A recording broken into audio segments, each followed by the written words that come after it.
ڕۆک و کۆمەڵێک لە خەمخۆران و دڵسۆزانی سەیسایە قەستاین بە پاکردنەوەی سەرچاوی ئاوی حەسار هەروەها هەنگاوی دووەمان پاکردنەوەی سەرچاوی ئاوی سەرای سوبحانەغا ئەبێکە سەرچاوی دابینکردنی ئاو بۆ بەشێکی زۆری دانیشتوانی قەزای سێ سادەق ئەم هەڵمەتە سپاس بۆ کۆمپانیای گەردین کە بەشدار بوو لەگەڵمان بە خۆیان و کارمەندەکانیانەوە هاوکارمان بوون وەسپاس بۆ خەڵکە دڵسۆزەکەی سێ سادەقیش کە بەدەم ئەم هەڵمەتەوە هاتن هیوادارین هاوڵاتیانی ئەم شارە و شارەکانی دیکەش بتوان لە پاکراگرتنی ئەم کوردستان و جوان و ڕەنگینە بەشدار بن. کاتێ سەرچاوی ئاوی حەسارمان بینی لەگەڵ سەرچاوی ئاوی سەرای سوبحانەغا کە بەشێکی زۆری ئاوی خواردنەوەی قزای سێ سادەق دابینەکە بە باشمان زانی ئێمە یەکێ لە پاکێجە و کارنامەکانمان لایەنی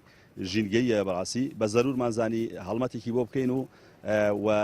لە پاکێجەکانیشمان ئەوە هەیە کە لە ڕووی هۆشیاری و چی لەگەڵ ئەو قافا چی لەگەڵ پەروەردا هەماهەنگیمان هەبێ کە لەمەولا لە داهاتوە ئیش لەسەر هۆشیاری تاکەین بەڕاستی چونکە بەڕاستی کۆمپانیای گەردن بێوچان و لێبڕاوانە دائمە خەریکی پاکردنەوەن